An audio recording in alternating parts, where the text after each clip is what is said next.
Hi అండి, నమస్తే. ఈరోజు మనం పాలకూర పచ్చడి ఏ విధంగా తయారు చేసుకోవాలో చూద్దాం. ముందుగా కొన్ని మెంతులు,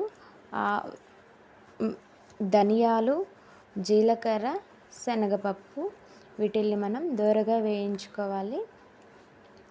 ఈ లోపల ఒక గుప్పెడంతా ఎండుమిర్చి వేసుకున్నాను. తర్వాత ఈ ఎండుమిర్చి కొంచెం వేగాక తీసి పక్కన పెట్టుకోవాలి. తర్వాత ఆనియన్స్, ఒక 4 ఆనియన్స్ ఆయిల్లో ఫ్రై చేస్తున్నాను. ఈ లోపల మనం వెల్లుల్లి దంచి పక్కన పెట్టుకుందాము. ఈ పాలకూర కాంబినేషన్ ఏ కర్రీ అయినా సరే వెల్లుల్లి కొంచెం ఎక్కువ తీసుకోండి, మంచి ఫ్లేవర్ ఉంటుంది, అలాగే హెల్దీ కూడాను. తర్వాత మనం ఆల్రెడీ ఈ పప్పులు, ఎండుమిర్చి వేయించి పక్కన పెట్టుకున్నాం కదా, దీంట్లో కొంచెం సాల్ట్ యాడ్ చేసుకొని దీన్ని పౌడర్ లాగా చేసి పక్కన పెట్టుకుందాం. ఈ లోపల మనకు ఆనియన్స్ కూడా వేగిపోయినాయి. ఈ ఆనియన్స్ కొంచెం చల్లారాక ఆల్రెడీ మనం పౌడర్ రెడీ చేసి పెట్టుకున్న పౌడర్, ఈ ఆనియన్స్ రెండు కలిపి పేస్ట్ లాగా రెడీ చేసి పక్కన పెట్టుకోవాలి. తర్వాత కడాయిలో ఒక 2 టేబుల్ స్పూన్ ఆయిల్ వేసి పోపు దినుసులు వేసుకున్నాను. ఇవి కొంచెం వేగాక వెల్లుల్లి, ఆల్రెడీ మనం దంచి పక్కన పెట్టుకున్న వెల్లుల్లి యాడ్ చేసుకోవాలి. నెక్స్ట్ వెల్లుల్లి కొంచెం వేగాక మనం వెల్లుల్లి కొంచెం వేగాక మనం పాలకూర ఆల్రెడీ కడిగి కట్ చేసి పెట్టాను. కడిగాకే కట్ చేయాలి, కట్ చేసి కడగకూడదు ఆకుకూరలు.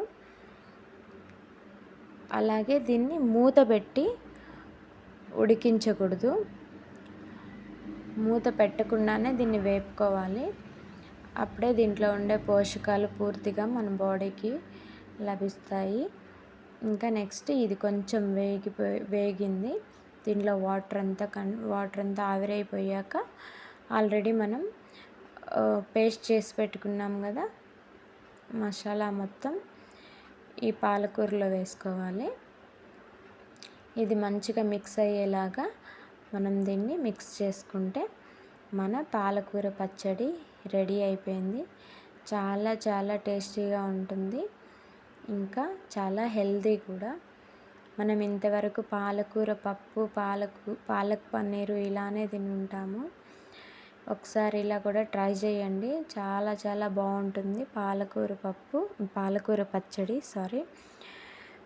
ఇది 2 days ఉన్నా కానీ చెడిపోదు, ఫ్రిడ్జ్లో పెట్టాల్సిన అవసరం కూడా లేదు. ఒకసారి ట్రై చేసి ఎలా ఉందో కామెంట్ చేయండి. థ్యాంక్ యూ అండి ఇంతవరకు వీడియో చూసినందుకు. ఒకవేళ నచ్చితే కనుక మీరు లైక్ చేసి ఛానల్ని సబ్స్క్రైబ్ చేసుకోండి. ఎవరికైనా యూజ్ అవుతుంది అనిపిస్తే మాత్రం షేర్ చేయండి. థ్యాంక్ యూ సో మచ్ ఇంతవరకు వీడియో చూసినందుకు.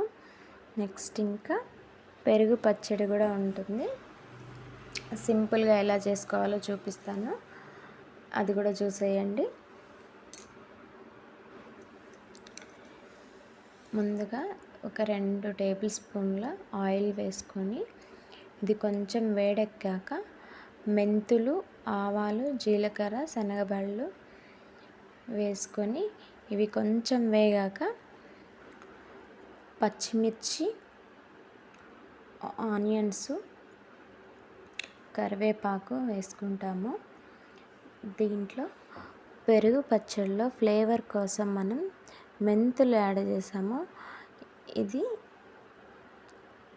చిట్కా, పెరుగు పచ్చడి చేసే ఎప్పుడైనా సరే మెంతులు కొంచెం యాడ్ చేస్తే దీని ఫ్లేవర్ బాగుంటుంది. నెక్స్ట్ ఈ ఆనియన్స్ వేగిపోవడానికి మనం తొందరగా వేగడం కోసం 1 స్పూన్ ఉప్పు, పసుపు వేసుకుంటాము. ఇవి త్వరగా వేగుతాయి.